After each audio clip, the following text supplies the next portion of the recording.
안녕하세요. 오늘은 탐구에 쓰이는 생명체 탐구 재료에 대해서 한번 살펴볼까 합니다.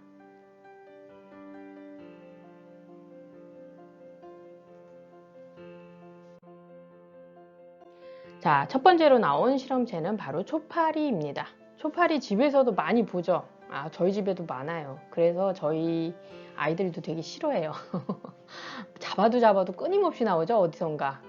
자, 이 초파리는 한 세대가 되게 짧아요. 그리고 돌연변이 실험을 할 때도 되게 좋고, 그 다음에 어떤 그 오염물질에 대해서 자연사 하는 비율을 또 측정할 때도 되게 수월하게 여러분들이 관찰을 하실 수 있어요.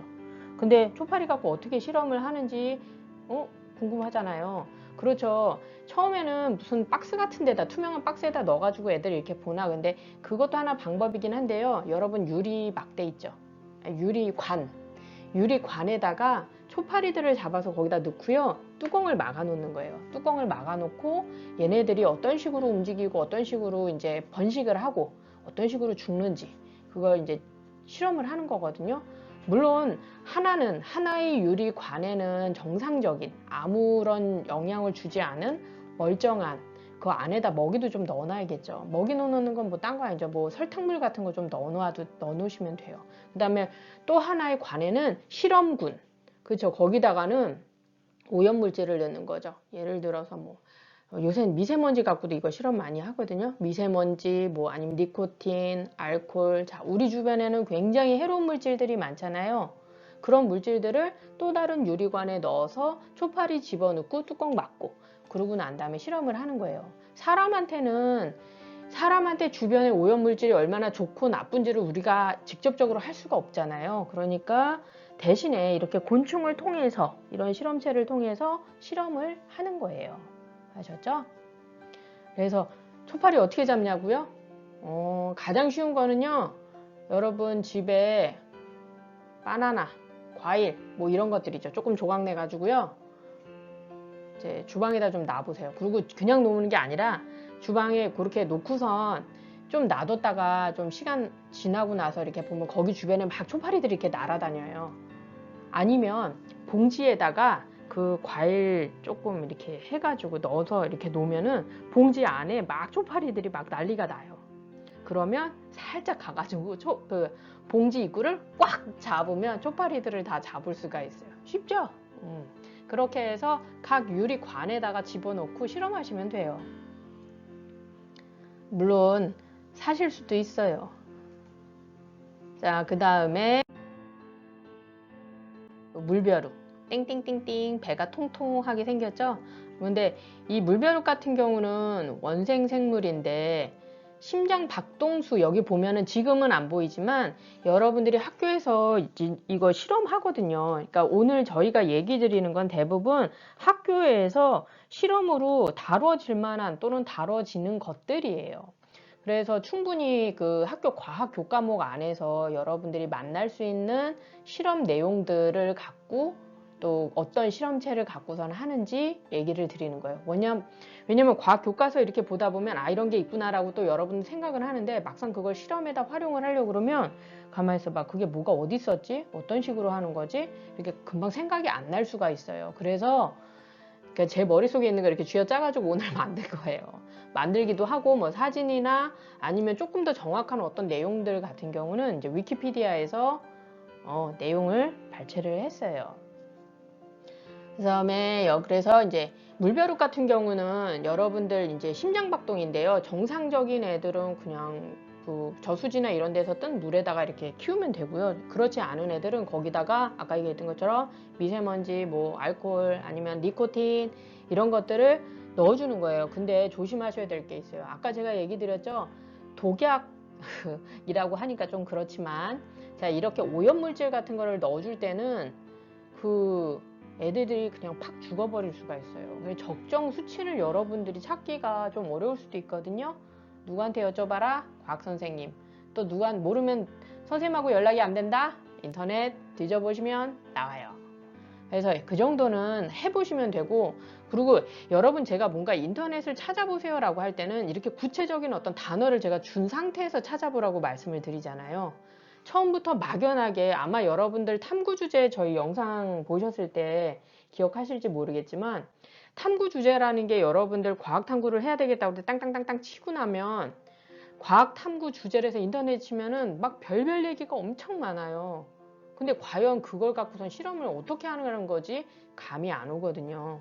가장 좋은 건 실은 과학책이에요. 학교에 있는 과학책에서 많은 걸 찾으실 수가 있어요.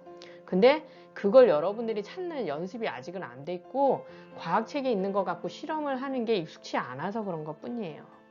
그러니까 또 인터넷 안에서 뭔가 자료를 찾을 때는 무엇을 기반으로 하냐면 과학책에 있는 용어나 아니면 거기 있는 실험을 갖고 구체적인 단어를 갖고 찾으시면 훨씬 더 여러분들이 몰랐던 내용들을 알아내실 수 있는 확률이 커요.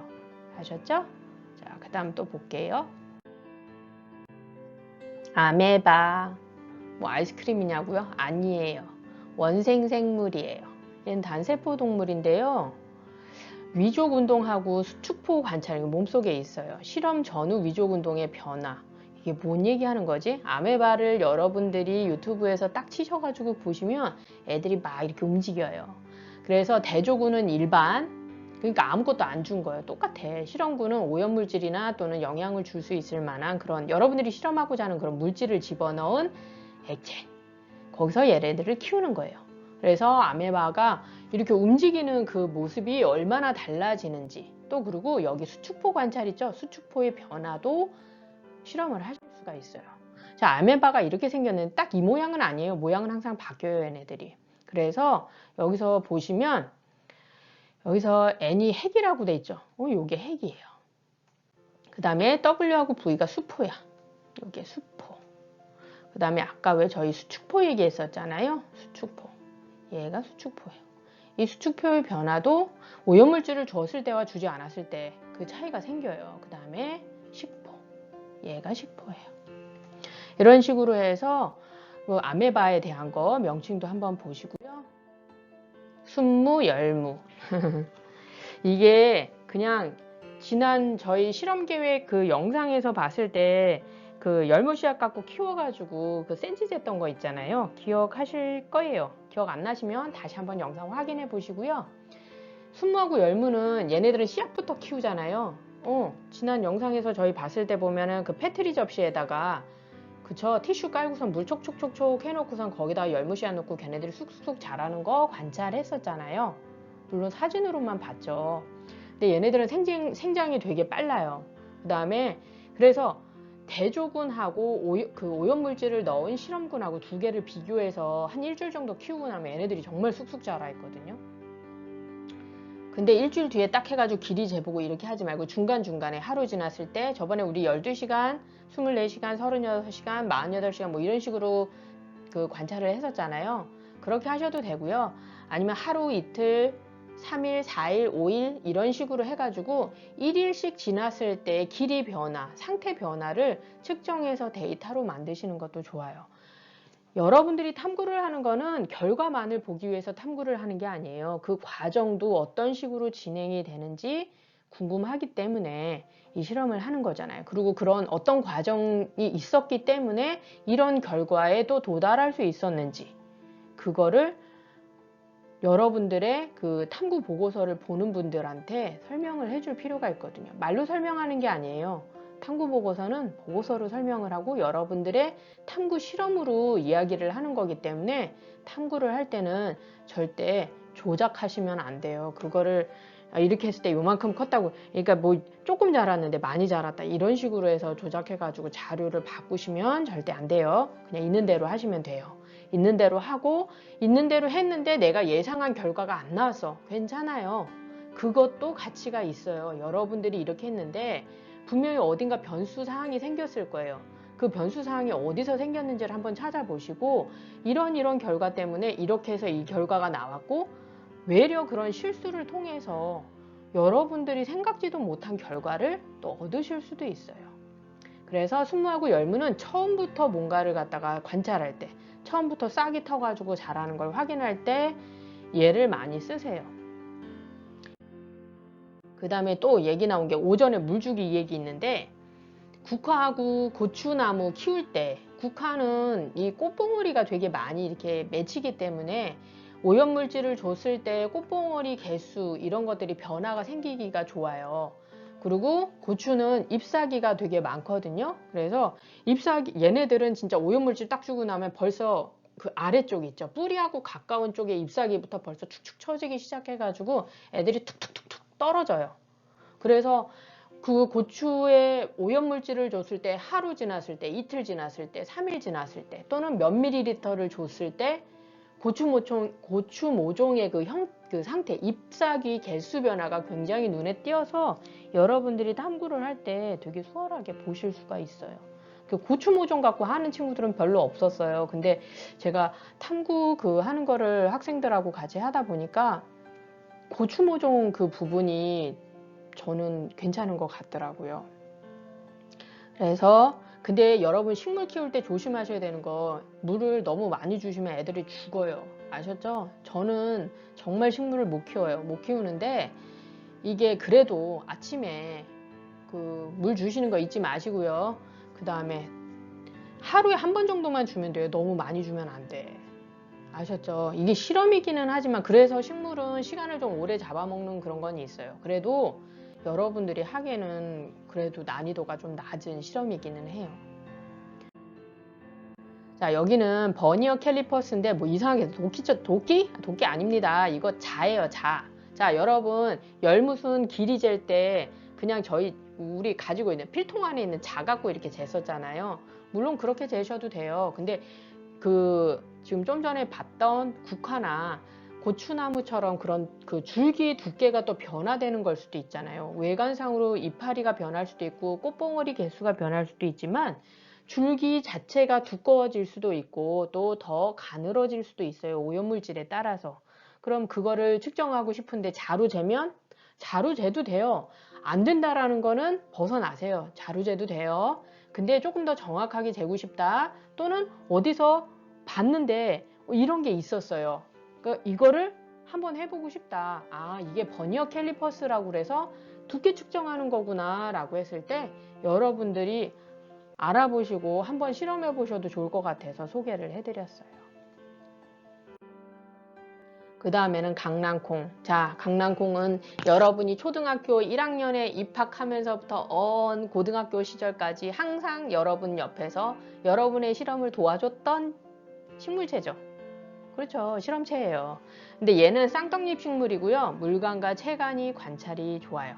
그 다음에 굉장히 빨리 자라죠. 그건 여러분 키워보셨으니까 알 거예요.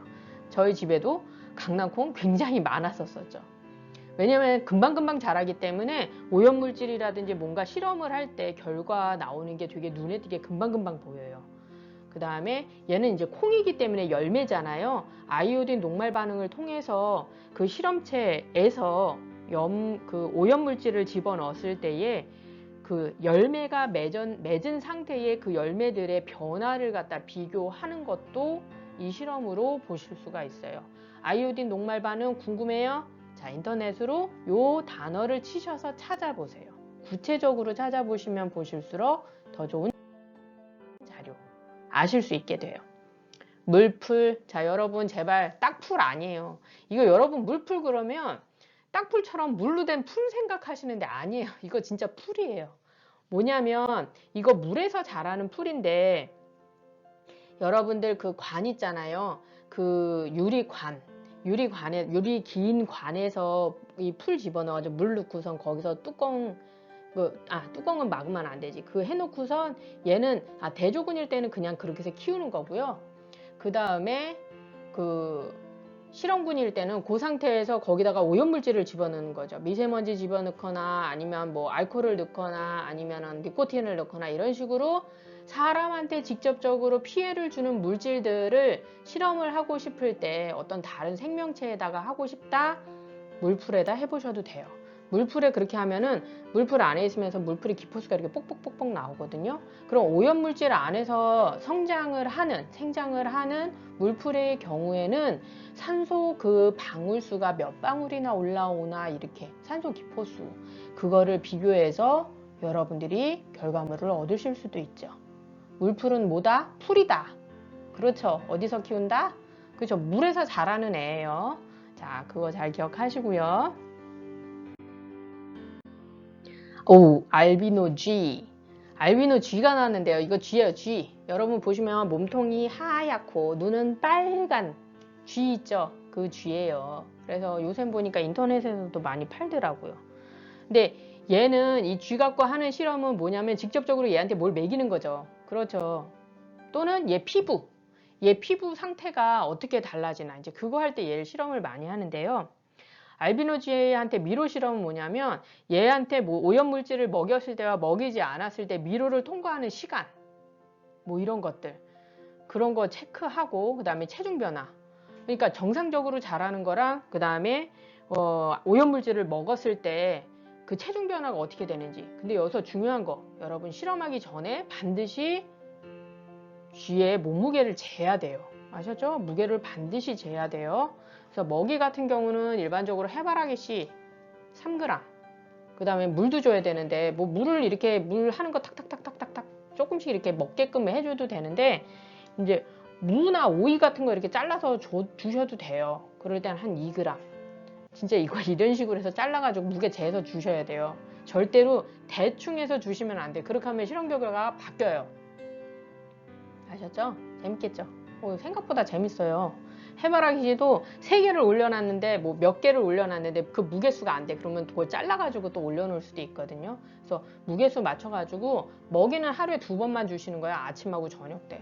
하루에 3번씩 주면 애들 다 뚱뚱해져요. 안 돼. 그렇게 하시면 안 되고요. 그리고 이 알비노쥐 실험할 때 물론 한 마리만 갖고 실험을 하셔도 돼요. 그냥 일반체 말고 아니면 적어도 2마리는 있어야겠다. 왜냐하면 대조군 하나하고 그 다음에 실험체 하나하고 하는데 좀 더 여러분들이 크게 좀 디테일하게 자료를 좀 얻고 싶다 그러면 좀 더 여러 마리를 하셔야 될 거예요. 그래서 얘네들을 대조군과 실험군으로 해서 이렇게 하고 그것도 있어요. 얘네들 데리고선 이제 그 실험 빛에 대한 어떤 반응 실험 있죠. 그런 것도 이 알비노 쥐를 갖고 해요. 오염물질 했을 때 알비노 쥐 하기도 하고요. 그 다음에 빛의 양에 따라서 밤에 얘네들을 안 재우는 거죠. 밤에도 계속 불 켜놔. 그랬다가 아침에 해 뜨면 다시 불 꺼줘. 뭐 이런 식으로 해서 빛에 그 노출되는 시간에 따라서 알비노 쥐가 어떻게 달라지는지. 왜냐면 요즘엔 워낙 모든 거리에 빛이 엄청 많잖아요. 그 이 빛이라는 것 자체가 없을 때는 굉장히 소중한 거지만 너무나 지나칠 때는 그거로서 또 사람에게 안 좋은 피해를 줄 수도 있단 말이에요. 그래서 이런 부분들을 갖다가 어떤 종류의 피해를 주고 있는지 알아보고 싶다 했을 때 이제 쥐한테 그걸 또 실험을 하기도 해요. 그래서 빛 실험할 때 이렇게 쓰기도 하고 여기 룩스 변화 그랬는데 이건 룩스는 아시는 거죠. 빛 단위를 룩스라고 얘기를 하잖아요. 그 다음에 알비노쥐 아까 왜 피부 얘기했었잖아요. 제가 아토피 저희 애들도 아토피가 어렸을 때 있었는데 아토피 관련해 가지고 이거를 좀 개선할 수 있는 어떤 물질을 내가 찾고 싶다. 근데 그 물질이 효과가 있는지 없는지를 사람한테 할 수는 없잖아요. 그거 되게 어려운 부분이잖아요. 그래서 그러면 누구한테 해요? 쥐한테 하죠. 그냥 쥐 털 있는 데다 가시는 게 아니라요. 이거 할 때는 딱 그 모양 쥐를 잡고 그 쥐의 등이나 이런 부분에 일정 뭐 가로 세로 2cm 정도 되는 그 크기만큼 고기를 털을 밀어야 돼요. 털을 민 다음에 근데 얘네들이 막 움직일 수도 있잖아요. 어쩔 수 없지. 근데 이게 그 새끼도 있어요. 털이 자라기 전에 새끼들도 있거든요.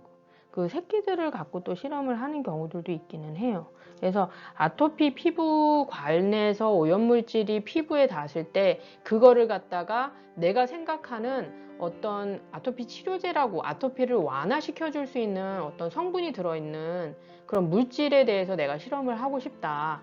그러면 그런 식으로 실험을 하셔도 돼요. 그래서 이것도 마찬가지예요. 여러분들이 인터넷에서 이렇게 찾아보시면 유튜브로 보지는 마시고요. 외려 그냥 문서로서 확인을 해보시기를 권해요. 그래서 그러면 알비노 이제 그 쥐나 이런 데 피부에 이런 실험을 하는 그런 거를 좀 보실 수가 있을 거예요.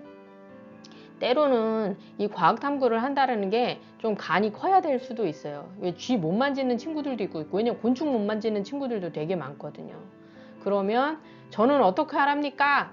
여러분, 제가 좀 전에 식물 얘기했잖아요. 그래서 식물 얘기를 했던 거예요. 동물이나 이런 거를 선뜻 못 만지거나 그런 거에 대한 거부감이 있거나 이런 데는, 아니 그러는데 그런 걸 갖고 어떻게 계속 실험을 하란 말이냐? 그걸로 실험하지 마시고요. 식물로 실험을 하시면 돼요. 화내지 마시고요. 자, 그 다음에 금붕어. 이게 뭐냐면요, 금붕어 관찰 카메라인데, 저번에 저희 제브라피쉬 얘기했던 적 있잖아요. 금붕어가 비싼가 제브라피쉬가 비싼가. 근데 그런 건 있어요. 금붕어가 조금 더 커서 관찰하기는 좀 더 수월할 수 있어요. 제브라피쉬는 진짜 작거든요. 여러분 애기손가락? 여러분 새끼손가락 한 3분의 2 정도 크기가 돼요. 제브라피쉬는. 그러다 보니까 얘를 갖다가 관찰한다는 게 쉽지 않을 수도 있죠. 그래서 금붕어를 조금 키워서 이런 애들을 갖고 실험을 하실 수도 있는데요. 마찬가지예요. 금붕어 실험하기 전에, 모든 것들은 실험하기 전에 식물 빼놓고는요, 무게를 다 재셔야 돼요. 그 다음에 실험을 하고 난 다음에 무게 변화. 그 금붕어 먹이 주는 거 하루에 2번. 너무 많이 주면 안 돼요. 애들이 배불러서 밥을 안 먹어. 밥을 안 먹으면 오염물질도 안 먹어. 그럼 어떻게 돼요? 실험 결과를 알 수가 없어요. 그래서 금붕어도 얘네들이 일반 대조군에서는 이제 잘 지네들 좋다고 막 이제 놀면서 놀아요. 그 다음에 여기 하나 또 예전에 이거 수조관을 만들었었는데 30cm, 가로 세로 30cm, 폭 10cm로 해가지고 만들었었어요. 그렇죠? 아크릴로 만들었죠. 그거를 아크릴 어디서 만드냐고요? 그 아크릴 해주는 데 있어요. 동네 보면은 간판집에서도 있고요. 간판집에서 이제, 아니면 여러분들이 재료를 가지고, 아니면 아크릴 붙이는 것도 있잖아요. 그래서 가서 그 아크릴을 그 사이즈대로 좀 잘라달라고 얘기를 하시거나 그러면, 그렇게 해서 재료를 갖고 와서 거기서 이제 해서 붙여도 되고요.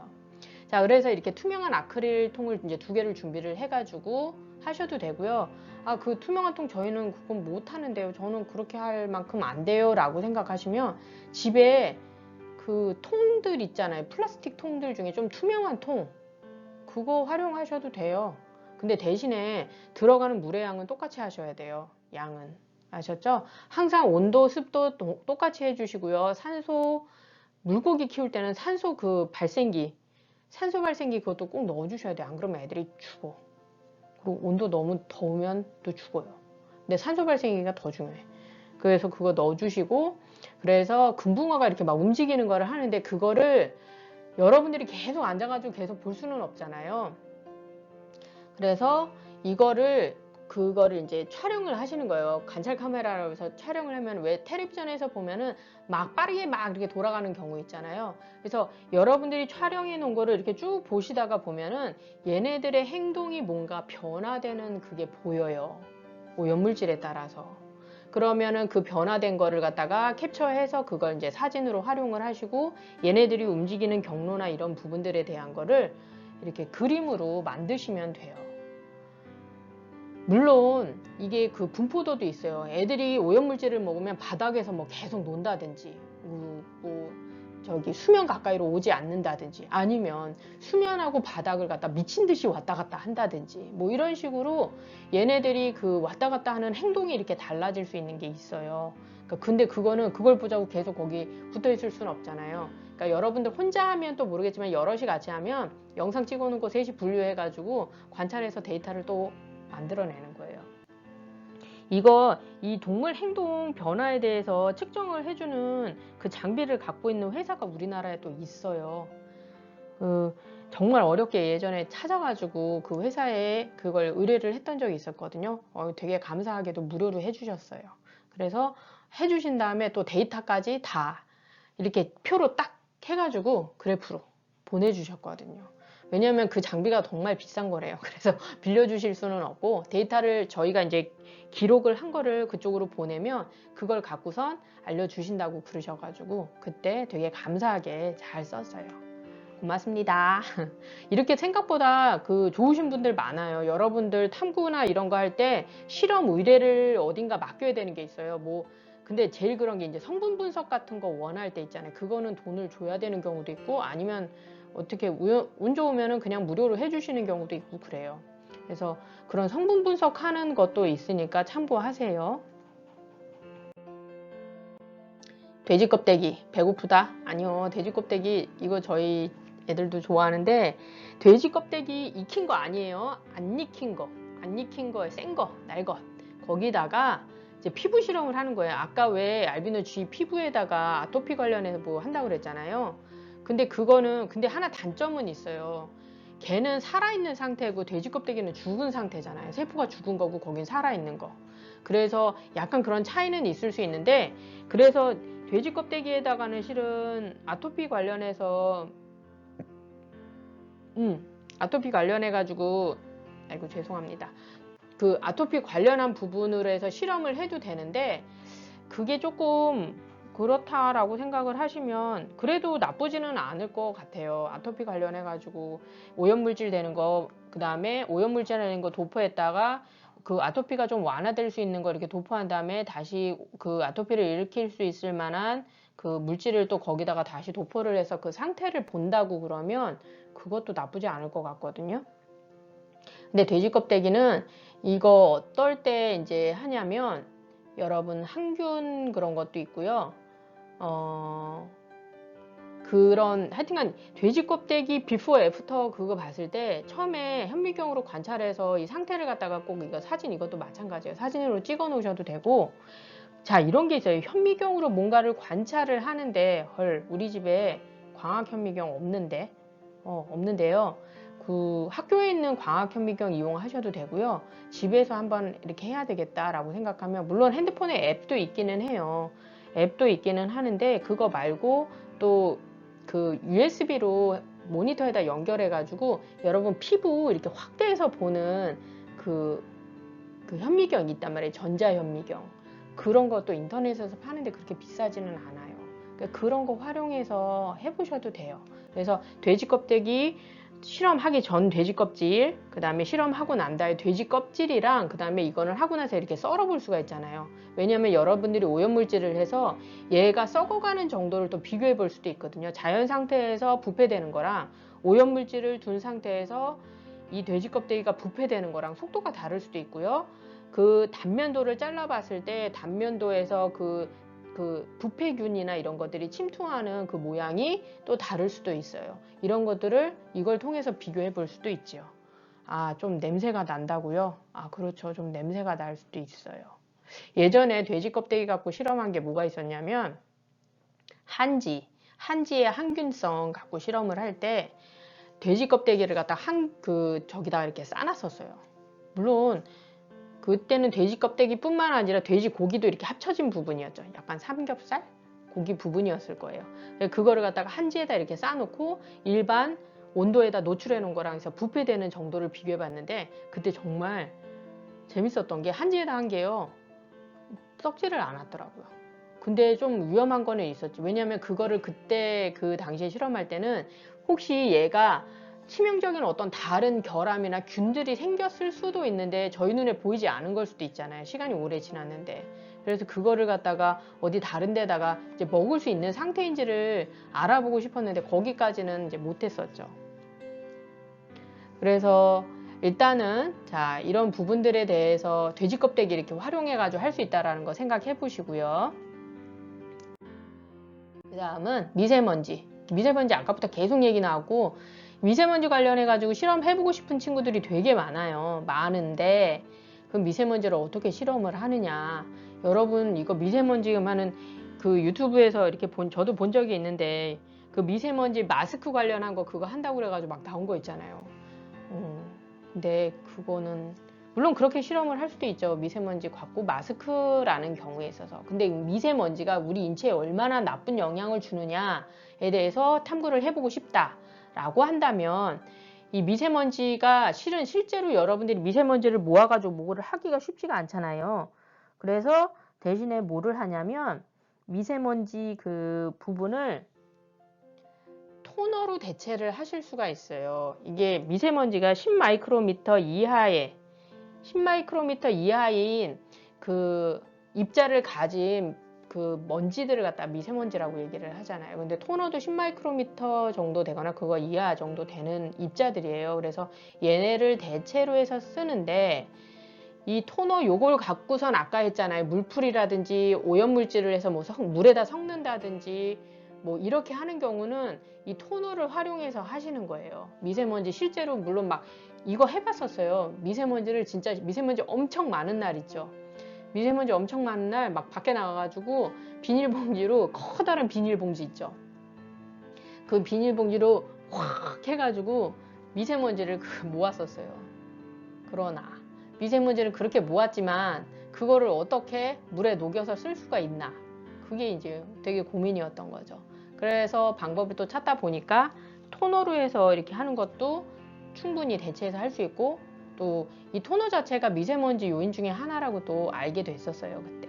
그래서 대조군하고 실험군 할 때 아시는 것처럼 대조군은 평소 때, 그 다음에 실험군일 때는 실험군은 미세먼지를 차단한 상태 아니면 뭐 미세먼지 영향을 받는 거 일반 상황에서 미세먼지가 있는지 유무에 따라서 이제 달라지는 거. 아까처럼 예일 때 뭐 물풀은 물에다 이렇게 타는 거잖아요. 그러면 예를 들어서 알비노 G를 갖고 미세먼지 실험을 하겠다 그러면은 그렇죠.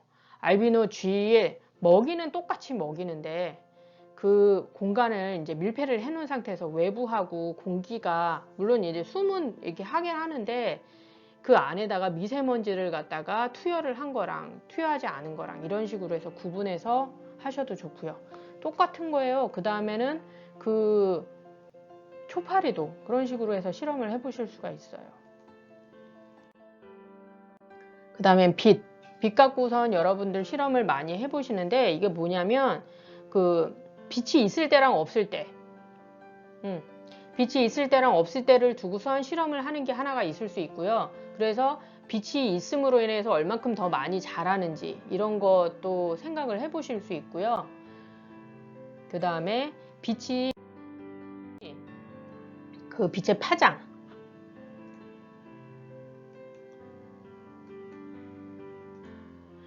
빛의 여기 빛 두 번째 보면은 빛의 파장인데 이게 뭐냐면 빨간색, 파란색, 초록색 셀로판지 이거 두 겹으로 쓰셔야 돼요. 한 겹은 너무 얇아가지고 두 겹으로 해가지고 대조군에는 빛을 주지를 않는 거예요. 대조군에는 빛을 주지 않는 상태에서 빨간색 줬을 때, 파란색 줬을 때, 초록색 줬을 때 이렇게 다 각각 나뉘어가지고 각각의 식물체가 어떤 식으로 자라는지를 실험을 하는 거예요. 그 다음에 여기 아래 광공에 있잖아요. 이거는 뭐냐? 아까 얘기했던 것처럼 예를 들어서 동물이나 생명체 동물에 어떤 영향을 주는지 하는데 알비노 그거를 하셔도 되고요. 거기다 그래서 이제 밤에 불 켜놓는 거죠. 밤에 이제 불 켜놓고 또는 아까 금붕어 있었죠? 금붕어도 해놔도 돼요. 금붕어도 밤에 불 켜놓는 거죠. 그래가지고 얘네들이 이제 밤 24시간을 계속 빛에 노출이 되는 상태에 있을 때 몸무게 변화가 어떻게 되고 행동 변화는 어떻게 되고 그런 것들이 아까 왜 알비노 G 같은 건 미로 실험이 있었잖아요. 지능 검사하는 거거든요. 그러니까 얘네들이 머리 이런 게 또 얼마나 또 달라지고 이러는지 그런 걸 하는 게 이제 광공의 실험으로 해서 알 수 있는 부분들이에요. 그다음 곤충. 곤충은 처음에는 곤충이 무슨 색깔을 좋아할까? 그렇죠. 만약에 여러분들이 곤충이 무슨 색깔을 좋아하는지를 안다고 그러면은 그 색깔 옷을 안 입겠죠. 그러면 나한테 곤충이 안 올 테니까. 이런 식으로 해서 곤충이 좋아하는 색깔 실험. 이걸 어떻게 하냐고요? 그렇죠. 아까처럼 똑같아요. 초파리. 초파리를 잡아서 이거를 이제 먹이를 다 놓고요. 이제 그 색깔 관련해가지고 이제 그 빨간색 그 아래다가 빨간색 먹이통, 빨간색, 파란색 먹이통. 그러니까 패트리 접시 아래다가 이걸 이제 색깔을 까는 거죠. 그래서 그 위에다가 설탕물을 좀 넣고요. 색깔 이렇게 딱 해놓으면 딱 보기에 색깔이 보이면 그 냄새가 이제 그 달콤한 냄새가 나잖아요. 이런 식으로 해서 준비를 하는 거예요. 이거 그 다음에는 살충제. 이거 뭐냐면 왜 여러분 왜 우리 스프레이 그 모기약 뿌리잖아요. 모기가 많으니까 뿌릴 수밖에 없기는 하는데 저 모기약은 정말 안전할까? 뭐 안전하다고 막 광고는 하는데 진짜 안전할까?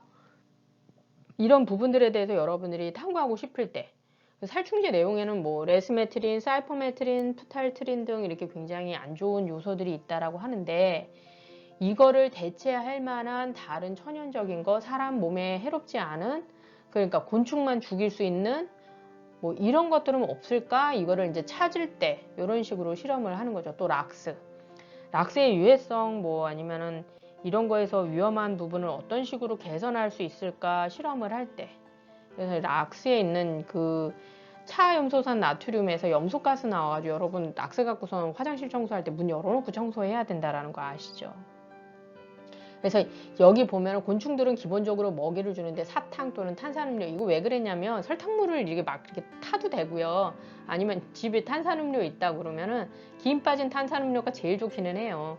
걔네를 조금씩 이렇게 패트리 접시에다 놓으면은, 아까 했잖아요. 그 초파리 잡으려고 그럴 때 패트리 접시에다가 설탕물 조금 넣고요. 비닐봉지 안에다가 그 패트리 접시를 넣어놓고 그냥 오픈을 해놓고 좀 놔두세요. 그러면 애들이 막 정말 달겨들어요. 그러면 살짝 가서 묶는 거죠, 입구를. 그러면 초파리 잡았죠. 자, 이렇게 해가지고 활용을 하시면 돼요. 그래서 곤충 같은 경우는 아까처럼 그 용기 있죠. 초파리 같은 경우는 유리, 관 이런 거를 활용을 해보시는 게 가장 관찰하기가 수월하세요. 왜냐면 저도 예전에 그 플라스틱 네모난 거에다 하기는 했었는데, 너무 큰 거는 애들이 너무 작으니까 관찰하기가 되게 어렵고요. 그래서 유리관이 제일, 실험관, 생각났다. 실험관. 그 실험관에다가 해보시는 게 가장 좋아요. 그 다음에는 방충제. 방충제. 뭔지 아시죠? 이거 벌레 퇴치하는 거. 그래서 여름에 모기 그거 관련해서 계피 관련해 가지고도 왜 저희 많이 만드는 활동들 하잖아요. 그래서 천연 방충제라고 얘기하는 게 농나무나 뭐 솔잎, 계피, 쑥, 산초, 민트, 라벤더, 익모초 등등이에요. 얘네들만 있다는 게 아니라 더 많아요.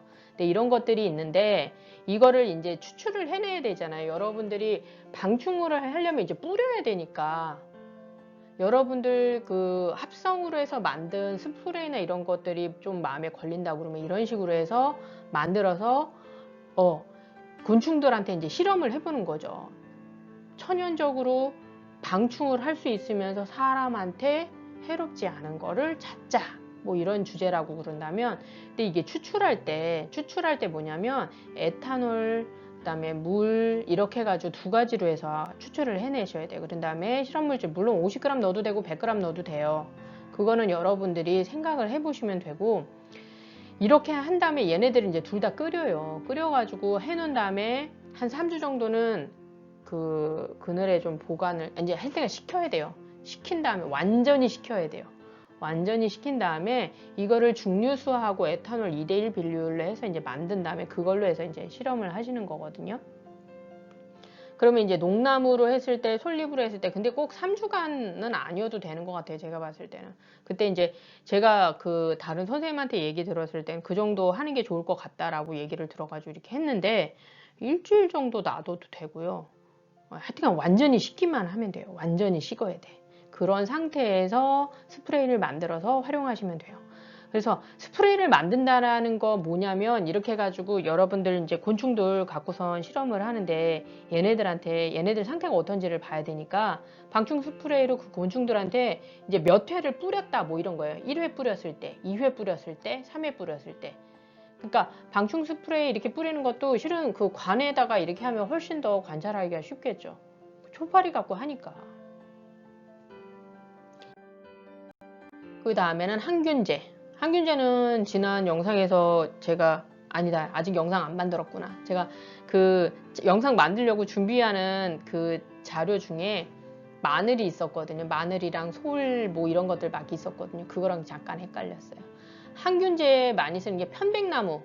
그렇죠. 편백나무 이제 아토피 이런 때 좋다고 그래서 많이 쓰는데, 은행잎, 매실, 먹솔잎, 강황, 계피, 마늘, 향나무, 방아잎 되게 많아요. 항균제 관련한 것도 그 소재가 굉장히 많거든요. 이제 참고 삼아 이건 보시라는 거예요. 이 중에 있는 거 갖고 하셔도 돼요.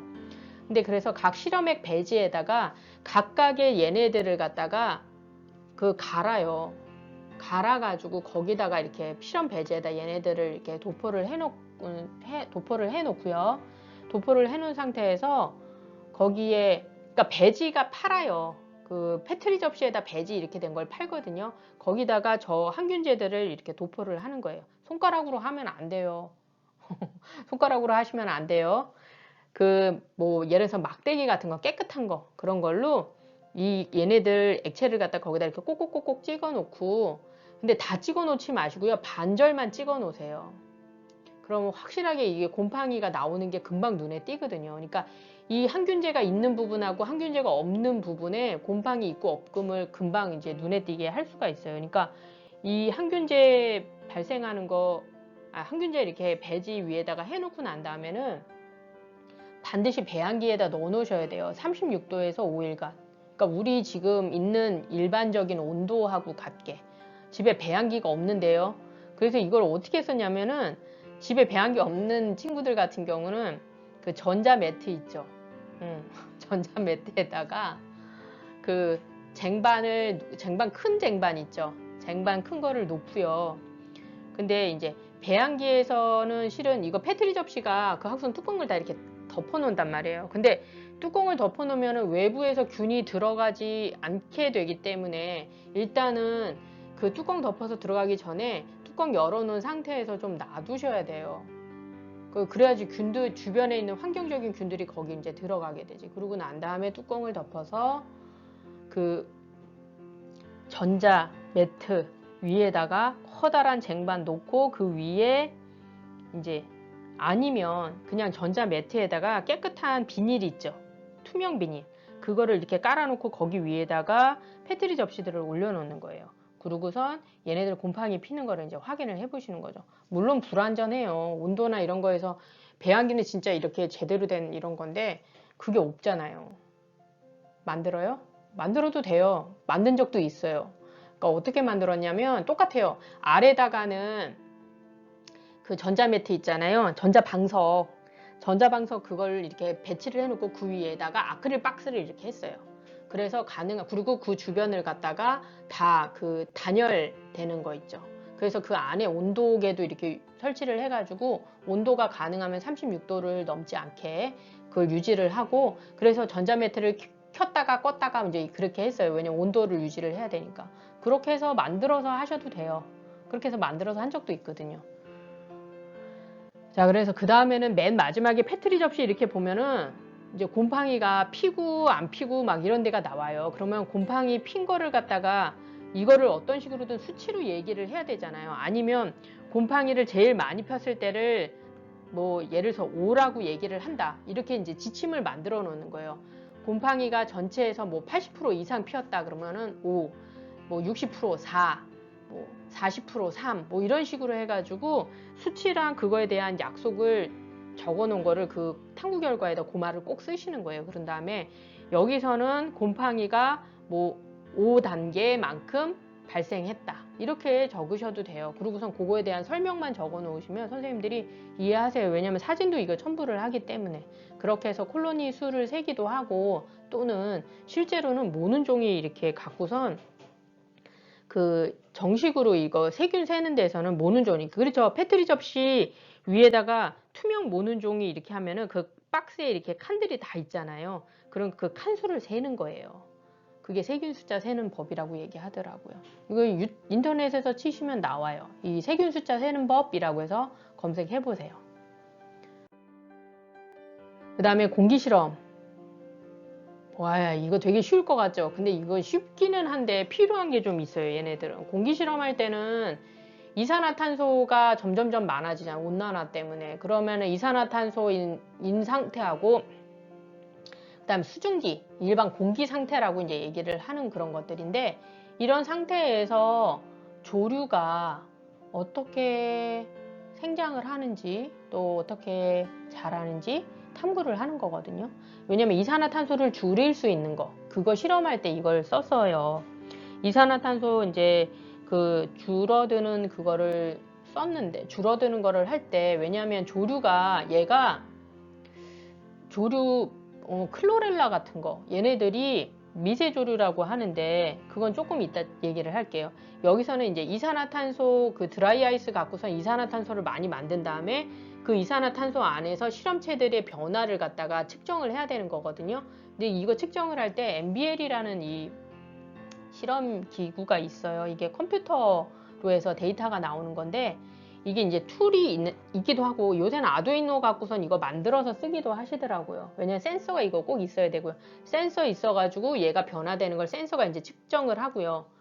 그 다음에 뭐 기압, 별개 센서는 굉장히 많아요. 그래서 그 센서 갖고선 측정을 하면은 이 MBL 갖고선 MBL로 연결하고 MBL이 다시 컴퓨터, 노트북에다 연결을 하면 노트북에 이제 데이터들이 이제 나오게 돼요. 그러면 자, 여기서 우리가 다룬다고 했던 클로렐라 이제 관련해서 잠깐 얘기를 드리면 클로렐라가 이산화탄소 저감에 되게 도움이 된대요. 그리고 대체 연료 생산, 그러니까 얘가 그 바이오 디젤을 만들 수 있다라고 얘기를 해요. 자세한 건 여러분들 찾아보시고요. 인터넷으로 이렇게 클로렐라, 이산화탄소 저감, 대체 연료 생산 이거 이렇게 찾아보시면 돼요. 얘는 이렇게 눈으로 봐도 되고 왜냐면 저수지 같은 데가 막 엄청 많거든요. 그리고 엄청 빨리빨리 자라요. 클로렐라가. 그래서 얘네들을 갖고선 그럼 이렇게 빨리빨리 자라니까 그럼 대체 에너지 만들어도 되게 좋겠다. 그래서 이거 갖고선 실험하시는 그 연구하시는 분들도 많아요. 그래서 얘를 통해서 이제 광합성 양을 비교를 하는 거죠. 이산화탄소 있을 때랑 이산화탄소 없을 때. 그러니까 일반 수증기 이렇게 일반 공기 있을 때 하고 이산화탄소 양이 많을 때. 그거에 이런 거를 어떻게 선생님 구분을 해요? 좀 전에 봤던 MBL 그 시스템을 갖고 그러니까 컴퓨터 실험 그 툴을 갖고서는 하셔야 되는 거예요. 그래서 요거에 대해서는 조금 더 궁금하시면 학교 요 명칭을 갖고선 선생님한테 여쭤보면 과학 선생님이 또 잘 답변을 해주실 거예요. 지금 얘기하는 거는 이게 현미경이거든요. 우리 학교 과학실에서 보는 건 일반적인 건 광학 현미경이에요. 광학 현미경인데 얘는 전자 주사 현미경이라고 그래가지고 지금 딱 보시면 아시겠지만 이게 적혈구가 이렇게 생겼고 혈소판이야? 백혈구야? 이렇게 생겼어? 이렇게 생각을 하실 수 있는 모습을 볼 만큼 확대가 확 되는 게 전자주사 현미경이에요. 얘는 10만 배율까지 난대요. 10만 배 배율까지 이렇게 지금 아마 더 높은 고배율도 있을 거예요. 지금 이제 얘기 나오는 이 10만 배 배율이라는 건 이제 위키피디아에 거기 있던 말이에요. 그래서 확실히 여러분들이 이거를 주사 현미경을 체험을 해보실 수 있으면 진짜 잎사귀 같은 거 안에 있는 막 잎사귀 예전에 방아잎을 갖고선 이걸 현미경을 갖고 했는데 그건 광학 현미경 갖고 보기만 했는데도 방아잎 뒤에 있는 기름 주머니가 다 보일 정도였어요. 학교에 있는 현미경도 쓸만해요. 그거 이상한 거 아니에요, 여러분들. 그것만 잘 활용하셔도 여러분들이 충분히 좋은 데이터 탐구 보고서를 얻으실 수 있어요. 주사 현미경 없어도 좋은 탐구 보고서 얻으실 수 있어요. 그러니까 없다고 그래서 아쉬워하지 마시고요. 이게 지금 광학 현미경인데 우리 학교에 있는 거. 근데 여기 보면 식물 기공 같은 거 검사할 때 이렇게 보잖아요. 신기하잖아요, 그죠? 자, 오늘은 여기까지 제가 우리 그 탐구 재료에 대해서 얘기를 드렸고요. 더 궁금하신 내용 있으면 댓글 달아주세요. 제가 살펴보고 또 얘기 드리도록 할게요. 시청해 주셔서 감사합니다. 안녕.